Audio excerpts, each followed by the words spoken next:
what's up everybody? So Halloween was a couple weeks ago and let's just say my Halloween was...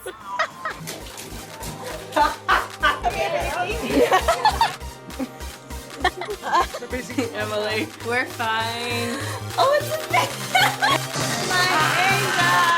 a Interesting.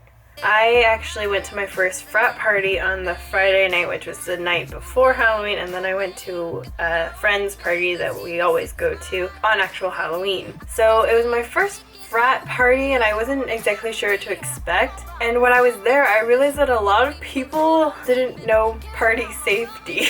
And I'm probably just being like a mom, but I was really worried for a lot of the people there because I'm like, how are you getting home? Or you don't know what's in that, or you know. So I decided to make a video about party safety because that's so much fun, right? So the first thing I think you should know before you go to a party is to know what you're getting into. To know how many people are there, like on average, know what you should bring, know if you should bring someone with you, know if it's BYOB or if it's gonna be a keg or you know. So like go into the party with the assumption the night will turn out a certain way and make backup plans or plans around that so you know what to expect. The second thing is to let someone you know who will be sober that evening where you are and where you'll be. So for me, I always tell my mother where I am because if anything else fails, she's gonna be there no matter what. Even if you don't live in town, you can still like call up your parents and you're like, hey, I'm heading like downtown. I should be home around like 3 a.m. If I'm not, I'm dead. Please send help. Like it's always good for someone to know. If not, like tell your sister, tell a friend that lives close, where you're gonna be and all that jazz. And something I find really important when you're at a party is the buddy system. So for this frat party, I actually asked my brother some shithead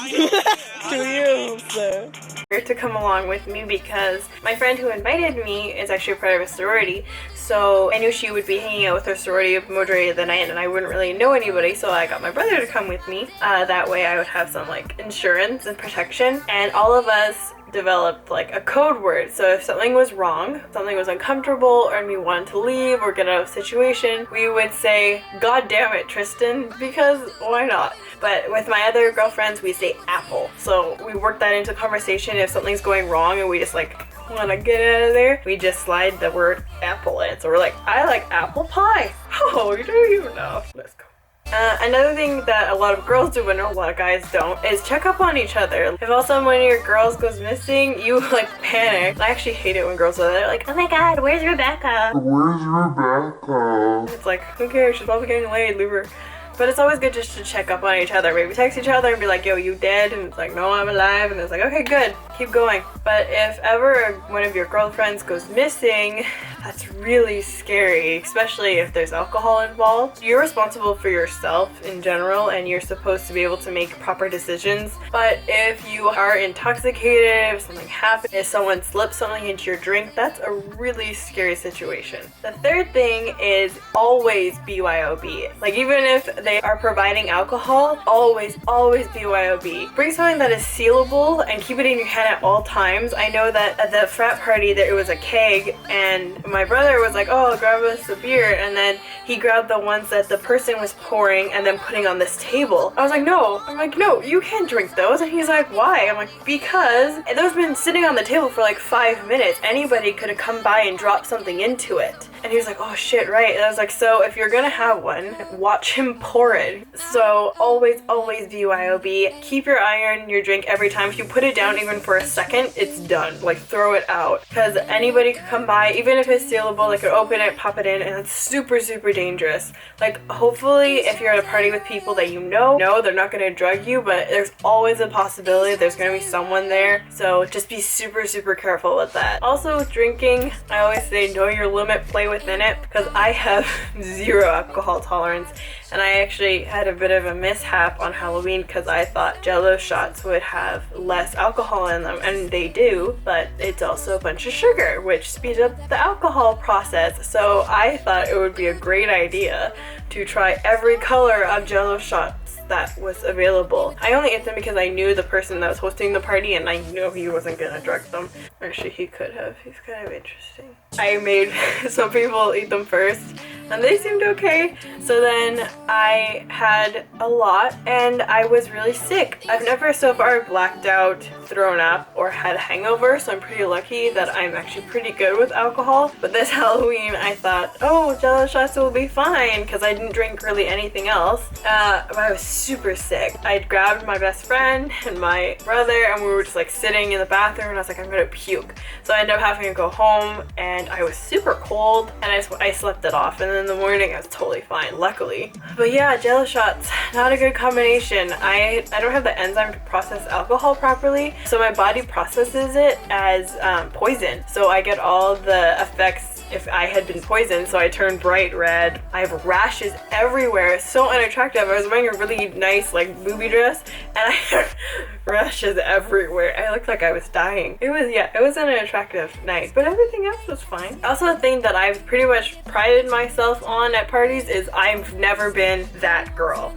And if you don't know what I mean by that, it's like that girl who's like, oh my god, I'm so drunk, and like falling into guys' lap. Like, that's not attractive, and like, I get if you want to be that girl, that's totally fine. If you're that girl, that's totally fine. But just know what people are going to be thinking of you. Like, I always look at her and I'm like, why would you do that? And like, I've been drunk before. I've always been able to control what I was doing. Like, I can only speak for myself, but I've always, like, I knew when I was acting like an idiot. Like, I knew when I shouldn't have thrown a rock into a window or like jumped into the snow or like hung upside down. Like, I knew this was a bad idea, but I did it anyways because I was like, hey, I'm drunk, I can get away with it right now. And I know that's what a lot of girls do in order to like make out with a guy or get laid. A lot of guys do that because they're like, oh, I'm so drunk, come help me, and hold my face. I'm like, seriously? I'm like, no, something deep inside you is able to control what you're doing. You're just choosing to let the alcohol be your excuse to be stupid, which is never attractive. Like, it's never attractive to see this girl like throw up everywhere. Like, no, just don't be that girl. And if you're gonna be that girl, just know the repercussions of it. Also, don't be that guy, but like, they're all I feel like at every party, every guy is like, oh, drunk girl, here, I'll take care of you. I'm like, fuck off, I can take care of myself. And also, never be alone with a drunk person you don't know. I've had a lot of bad experiences with that.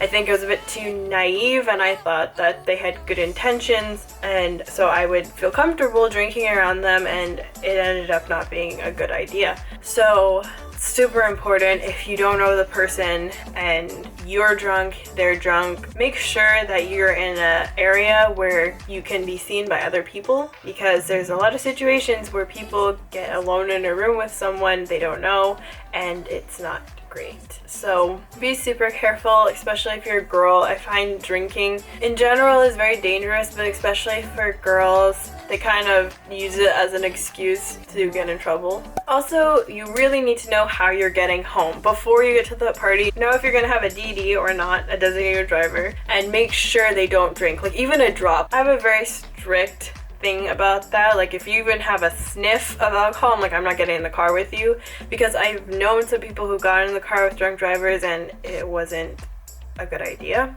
So I never want that to happen to me. So even if like I've gone with a person and they end up drinking, I'm like, god damn it, why did you drink? I drank, now no one can drive.